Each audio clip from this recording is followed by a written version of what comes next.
Este programa tem o apoio de GMS Store, o teu especialista Apple.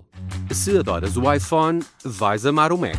O Mac é fácil de usar e a tua vida ganha um novo ritmo. Até 5 de maio, não percas descontos até 400 € no teu novo Mac. Visita uma loja GMS Store, o teu especialista Apple. Mais informações em gmsstore.com.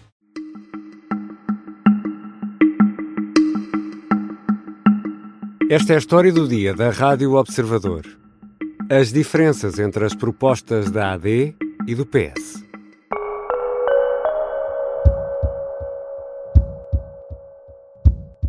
Eu tenho assistido, aliás, a uma grande aproximação de todos os partidos àquelas que são as propostas e à moderação da AD.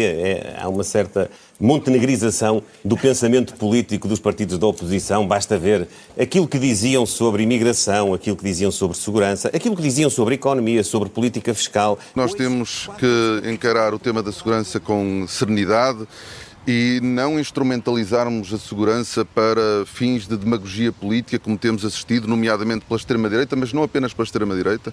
O próprio governo da AD sentiu a tentação de instrumentalizar o tema da segurança e as forças de segurança para benefício eleitoral. Luís Montenegro e Pedro Nuno Santos apresentaram os respectivos programas eleitorais para as eleições de 18 de maio. Os programas cresceram em relação às eleições do ano passado. Isso nota-se, por exemplo, no número de páginas. O da AD tem 277, um aumento de 50,5% em relação ao ano passado, e o programa do PS tem 236 páginas, mais 63,8% do que o anterior.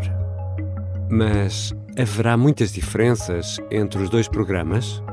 É sobre isso que vou conversar com a jornalista da secção de política do Observador, Mariana Lima Cunha. Eu sou o Ricardo Conceição e esta é a história do dia de quarta-feira, 16 de abril.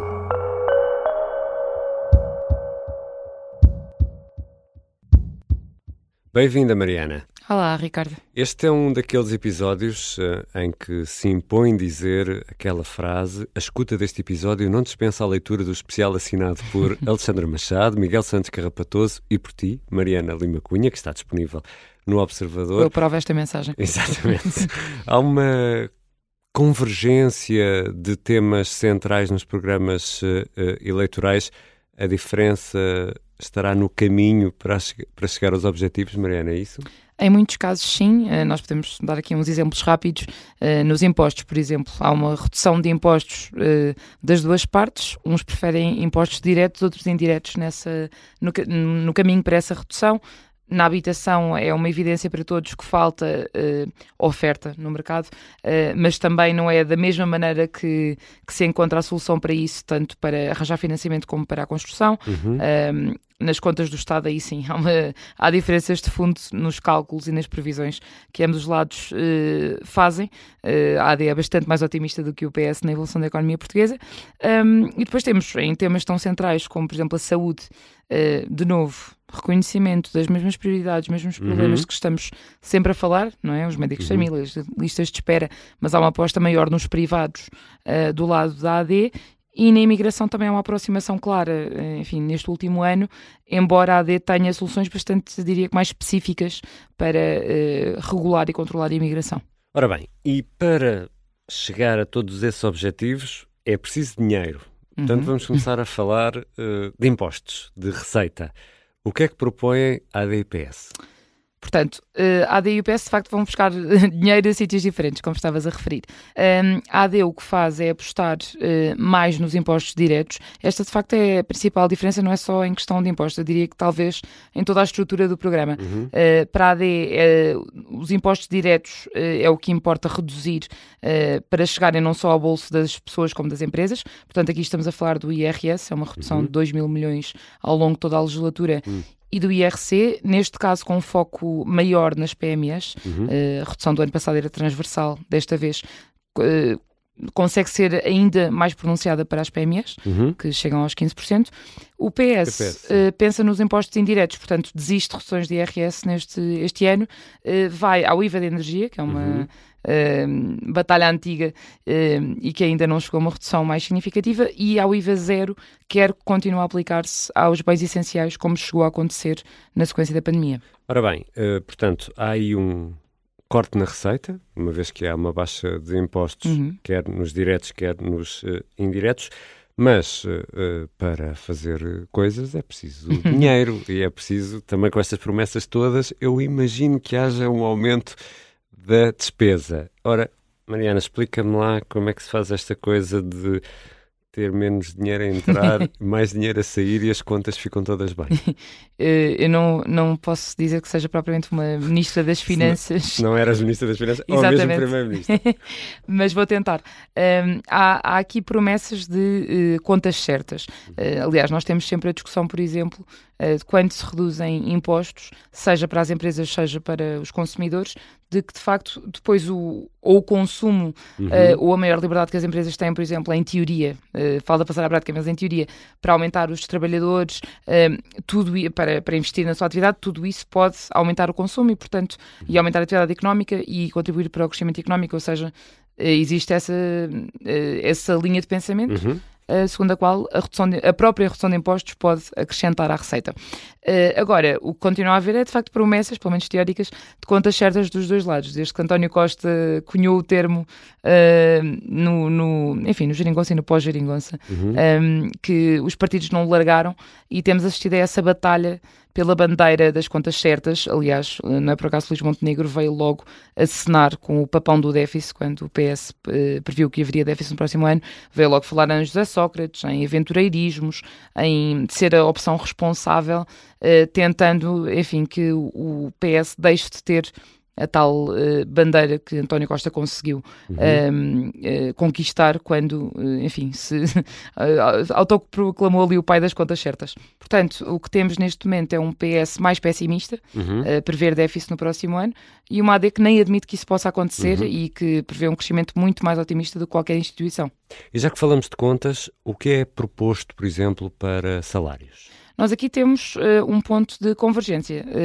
Temos a AD e o PS a apontarem para números muito semelhantes.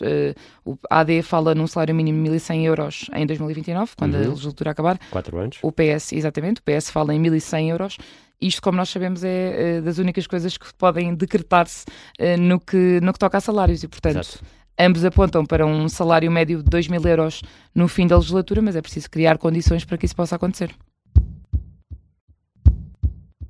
Já regressamos à conversa com a jornalista do Observador Mariana Lima Cunha e o que defendem, por exemplo, o AD e PS na imigração ou na habitação.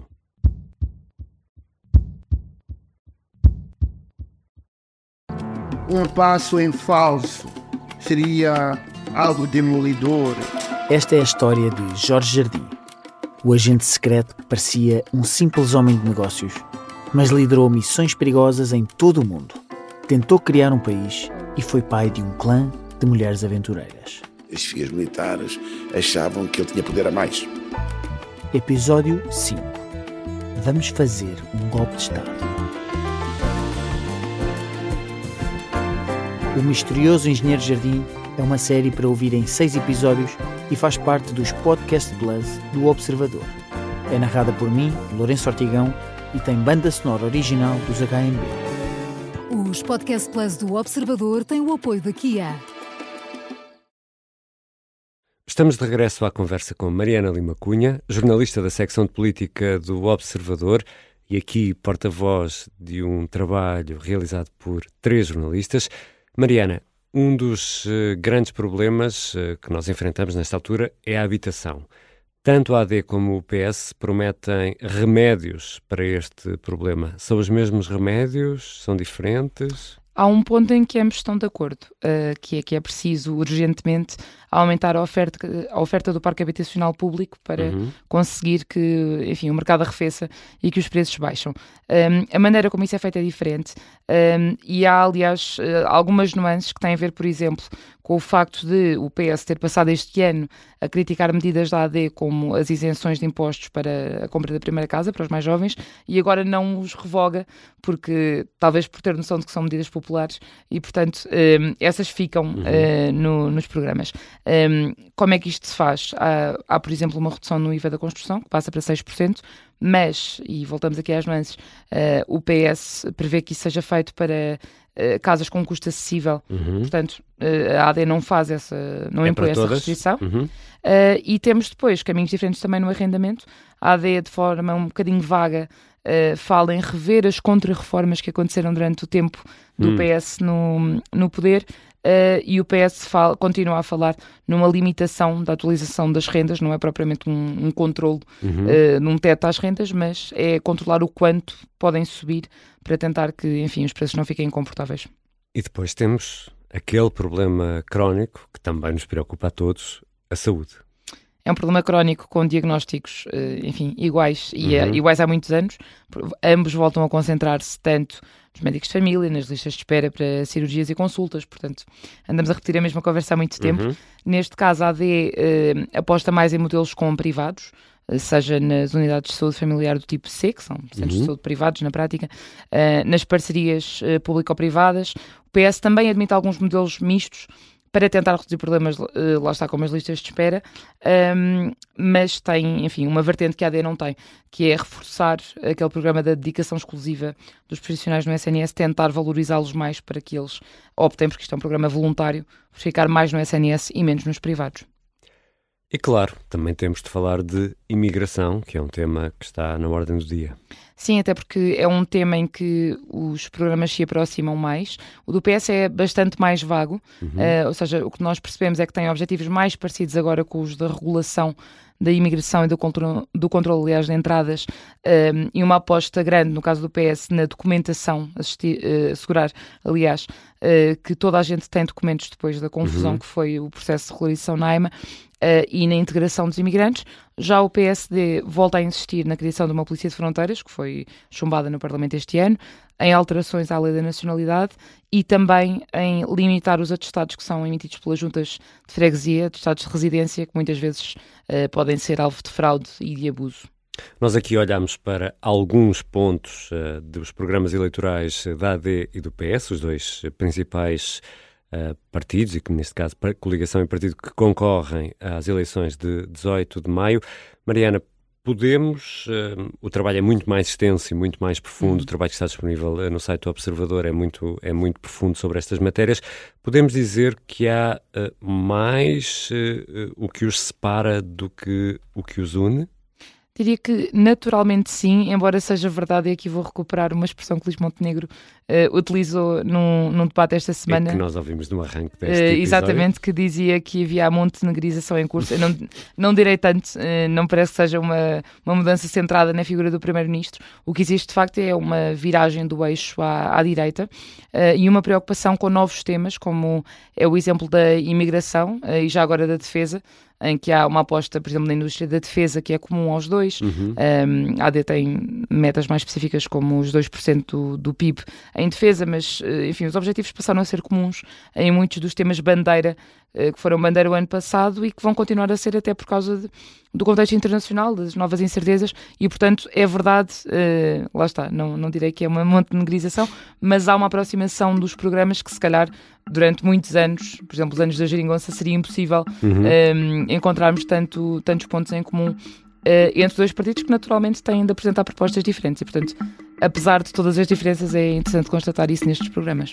Obrigado, Mariana. Obrigada, Ricardo. Mariana Lima Cunha é jornalista da secção de política do Observador. Ficam ainda 3 notas que merecem atenção nesta quarta-feira.